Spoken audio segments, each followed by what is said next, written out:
So I want to ask you, everything is going really well for you. You're playing great.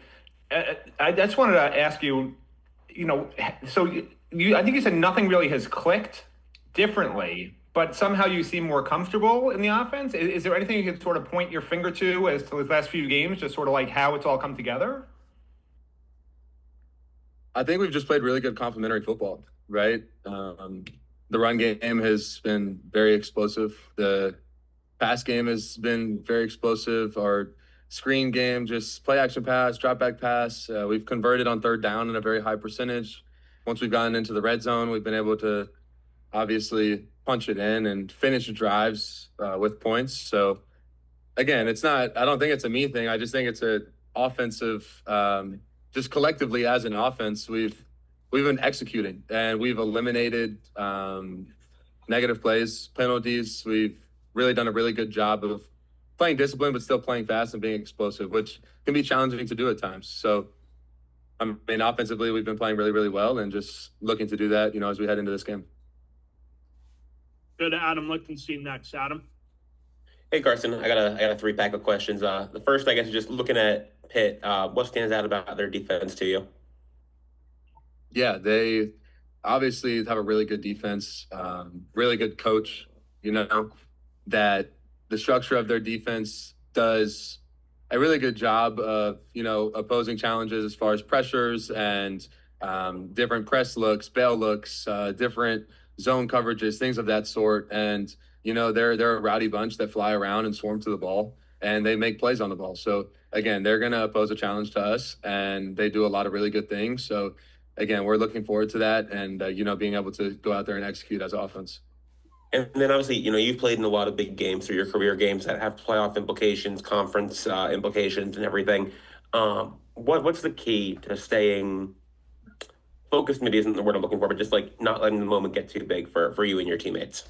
Just preparation. Honestly, it all starts with preparation. And I know I say this every week, and it sounds like I'm beating a dead horse, but you just got to do Monday, Tuesday, Wednesday, Thursday, Friday. Just take every single day as its own day. And then once you get to the game, just go play by play and execute each play and try to have more positive plays than negative plays and stay consistent and be explosive. And ultimately, at that point, you're not even thinking about the magnitude of the game, right? It would be stupid to not at least recognize the magnitude of the game and what it means and the implications behind it. But you just got to go play football and again, just go out there, have fun, and do what we've been doing, and go out there and execute. And that's all you really can focus on.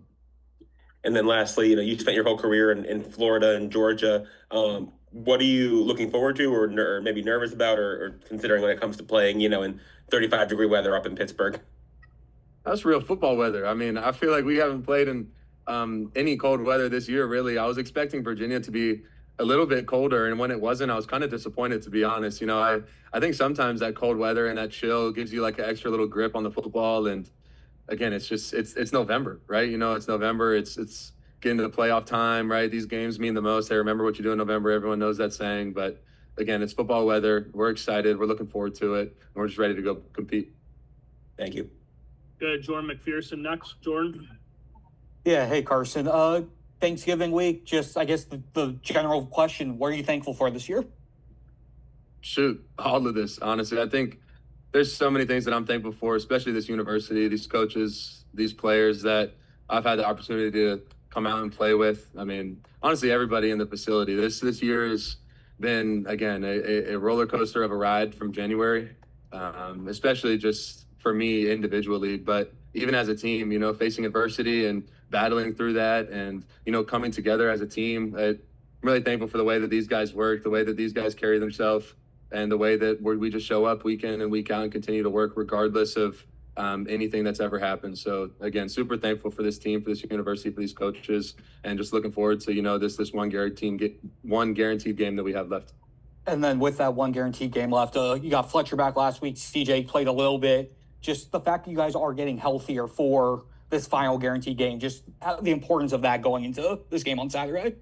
Yeah, it's very important. Obviously, the more players that we have that are explosive playmakers, that are game changers, that can make game-changing plays, that obviously benefits us. So we trust anyone that's going to go in there. Everybody's gotten a lot of reps. Even these freshmen, they're not freshmen at this point. We're 12 games in, right? We've seen what they're able to do. They've had plenty of practices, spring ball, summer, fall camp, games, practices, right? So again, everybody that's out on that field, we trust fully. But it's always good to have those top playmakers, that are older leaders and seniors that have obviously had a lot of game time and reps. Lastly, we'll go to Tim Reynolds. Tim? Thanks, man. Carson, a couple for you. Good morning. First off, I have to ask, did you hear from Coach Bobo after you did break his streak record? No, I haven't heard from him, but he's probably going to say it doesn't count because it wasn't in one game. So whenever I did throw the incompletion, I was like, dang it, because I was definitely thinking about it. I was like, I got to keep going. I want to break it so bad, but technically I did. So even though it was over the span of 2 games, he'd probably tell me that it doesn't count because it wasn't in one game. But yeah, technically you smashed it, and that's what the records will show forever and ever and ever.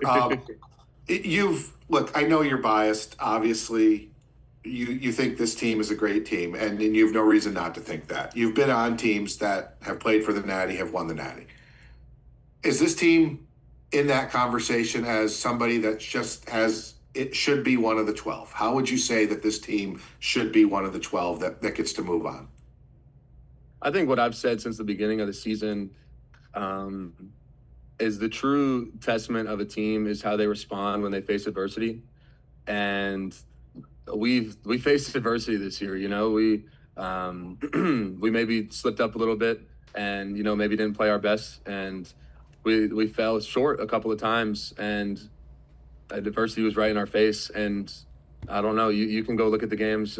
We've responded in what I believe to be an amazing way. Guys are in here, the energy's high at practice, the energy's high in workouts and film. Guys are showing up earlier, staying later, right? Just the time commitment that you see from this team, and the care factor from everybody is at an all-time high after facing that adversity. So again, like I said, the true testament of a team is when they face adversity, and I feel like we've really been able to show who we are, and I feel like that holds a lot of weight.